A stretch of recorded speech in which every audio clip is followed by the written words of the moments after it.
businesses from looting. People are getting injured, and our job is to protect this business.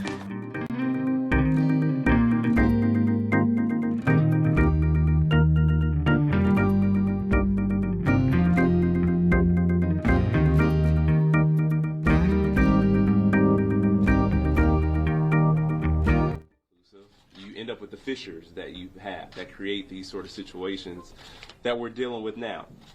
But as the governor said, DCI's investigation is ongoing, but we don't need an investigation to know that Blake's shooting falls in a long and painful pattern of violence. And this is a pattern of violence that happens against black lives too often across this country. And as you all know, we saw even more gun violence unfold on Tuesday night, when 2 protesters were tragically killed and 1 other injured by gunshots. Someone that wasn't looking to keep peace, an outside agitator, someone who came in from Illinois with a long rifle, was able to just walk the streets freely like that's something normal that we should just come to expect. Let me tell you, that's not anything normal. We shouldn't come to expect it. We shouldn't accept it. Because what do you think is going to happen if you have an agitated man with a long gun walking down the streets thinking that he's some sort of peacekeeper? And that kind of behavior shouldn't be enabled either. And we have to deal with the devastating results of that. We saw that happen in Louisville already. We saw it happen in Charlottesville when somebody ran their vehicle into protesters and Heather Heyer was killed. Now, Kenosha, Wisconsin is also home to that sort of tragic scene. We have to not ever want to see that happen again. And I say we have to want because we truly have to have that desire. We truly have to work towards that not becoming the reality of our state. It was painful. It was tough waking up Wednesday. And to see that news, the first thing I woke up to, or the text that I woke up to, it was a friend of mine that said that she was struggling with how to deal with it. I didn't even know what she was talking about. And for some reason, I was up really, really early in the morning. But that was the news that I woke up to. It was the news that so many other people in this community woke up to, a community that's still already reeling from a tragedy. Our broader Wisconsin community continues to reel in from this tragedy. People who are protesting against systemic injustice and violence, people are out there because they want to save this nation. They want to correct the mistakes that have been made over time, many mistakes that have been made before most, if not every, protester was even born. And if we don't want to correct those mistakes, if we fail to correct those mistakes, the problems we deal with going forward are going to be nothing, or excuse me, what we're dealing with now will be nothing compared to what we'll deal with down the line. We have to bring about this change because it's desperately needed. But people need to be able to do so without fear of losing their own lives. And so thankfully this morning, we didn't wake up to that same sort of news. There wasn't the news about tragedy in Kenosha. And we can't afford that. We can't afford that to change tonight or any other night for that matter. That means leaders at every level, elected leaders, community leaders, faith leaders, law enforcement. Everybody has to recognize the pain of those who are protesting and have to do everything in their power to work to call out, but not just call out. If you have the power to do more than call out, you do more than call it out. You should do what you have to do to end systemic racism and the systemic violence that happens every day. Country.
Department Chief, Governor Evers. We're working together to continue this important mission in Wisconsin to help the local authorities keep people safe. I want to thank all the supporting states, the law enforcement, local leaders, and most importantly, the community for your understanding and coming together to make this a great place and make Kenosha a place that people want to come for all the wonderful things that it has to offer. And I ask you in the press to help us do that. Thank you.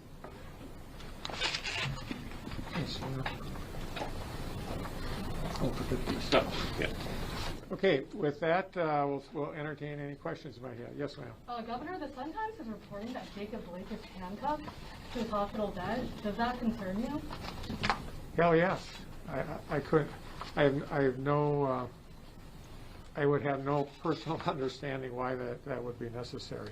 Certainly, he's paid a horrific price already, being shot 7 or 8 times in the back. So I can't imagine why that's happening, and I would hope that we would be able to find a better way to have him get better and recover than that. That seems counterintuitive. It seems to be bad medicine, and I would say bad restraining.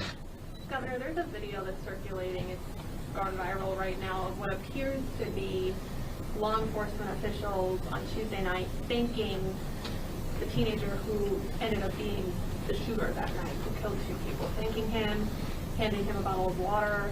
I guess my question to you is, A, what's your reaction to that, and B, what authority do you have to look into that? Well, I saw the same thing, and I was concerned.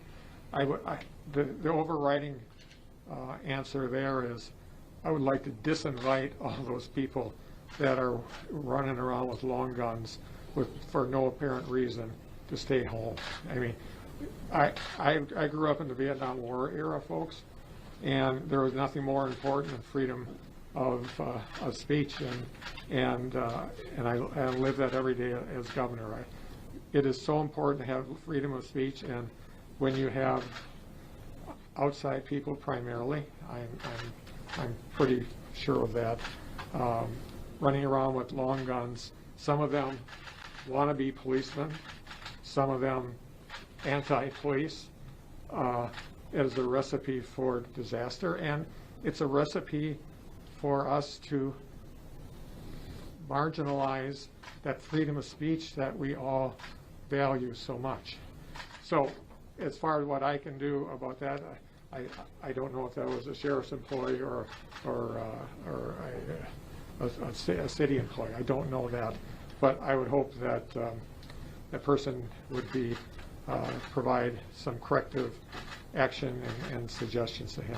If I could just chime in for 1 second too, that's kind of what I was getting at when I said that that's not normal behavior. I mean, these people aren't out here as auxiliary officers. The police have all the support they need from the National Guard. So if in fact that is the case, that this sort of person is being celebrated as a vigilante, as a militiaman, then that's ridiculous, and that speaks to a much larger problem, and it is completely discouraged, and it's more than discouraged. I am willing to.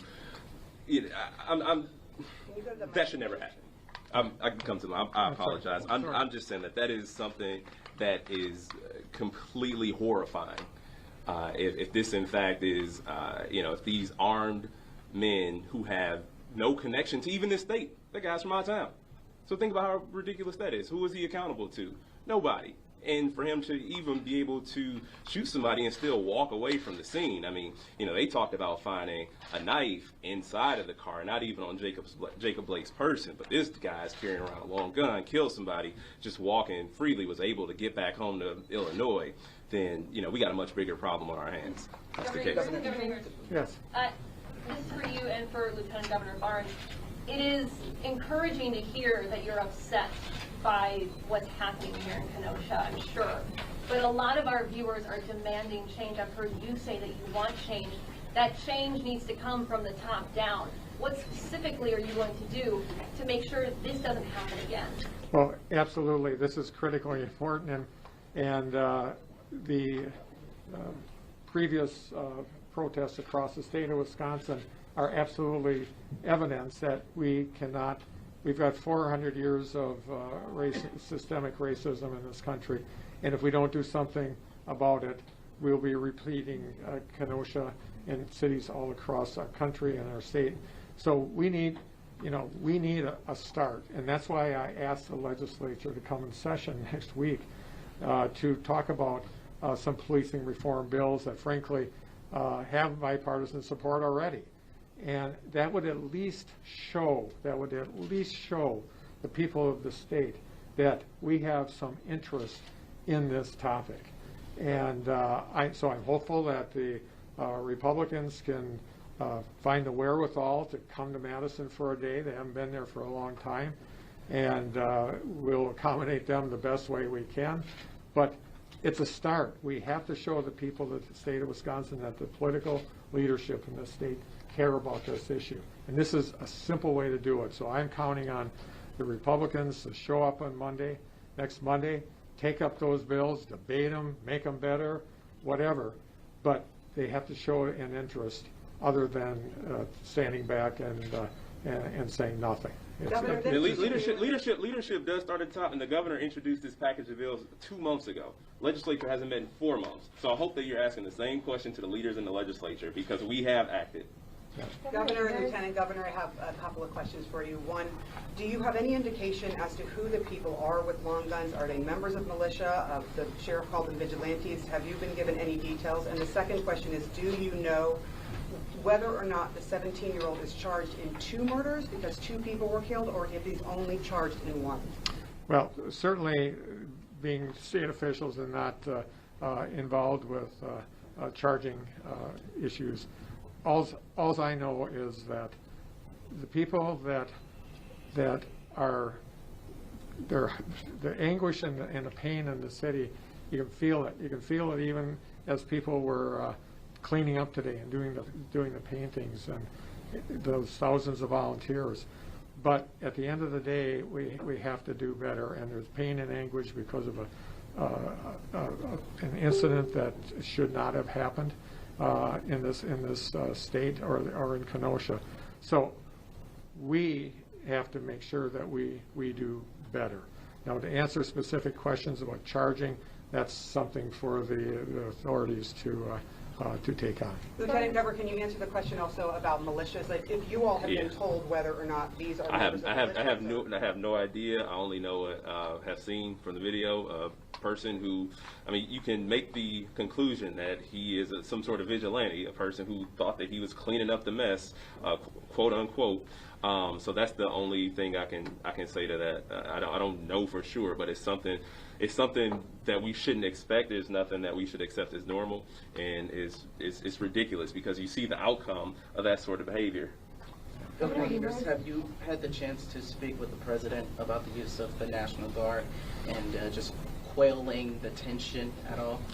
Yeah, I had a chance 2 days ago to speak to the president and Mark Meadows both, and what they called and reached out to me, and what I did was explain what we had done. We had already brought in the National Guard, and we were already expanding the footprint of the National Guard, and our Adjutant General was already being helpful and looking out to other states to get some help so that we have the appropriate level of support for the people of Kenosha. And I will say flat out, we have met every benchmark that the people in Kenosha have asked us to do. They asked for X, we have provided X. Y, Z, we have provided every single thing.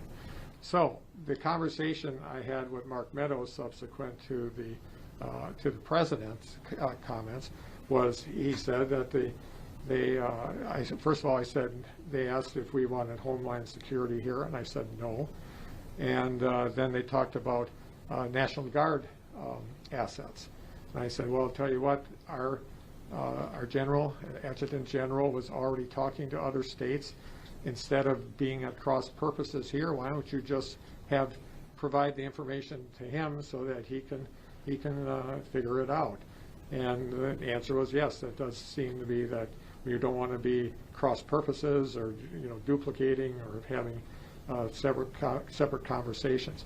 The fact of the matter is that the assignment of National Guard troops is a state prerogative, and so they provided that information to the Adjutant General, and here we are. So that was the sum total of the conversations. Governor Evers, Yes, hi. this all started, the unrest started, I think, on Sunday night.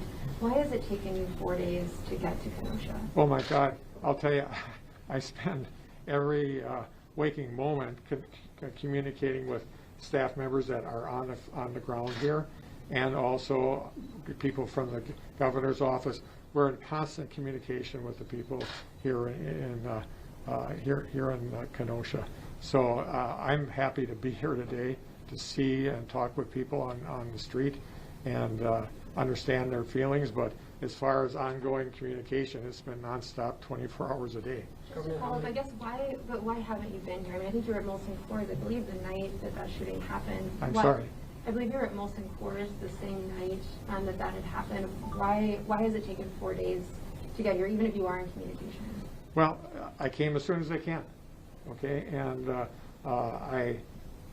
I believe that my personal appearance here isn't necessarily going to solve all the problems for the people of Kenosha, and I feel very strongly, and I support the general and his work, and we are in constant communication with the political leaders and the decision makers, and so that is the reason why. Travel is also a little bit different than pandemic as well. Yeah. So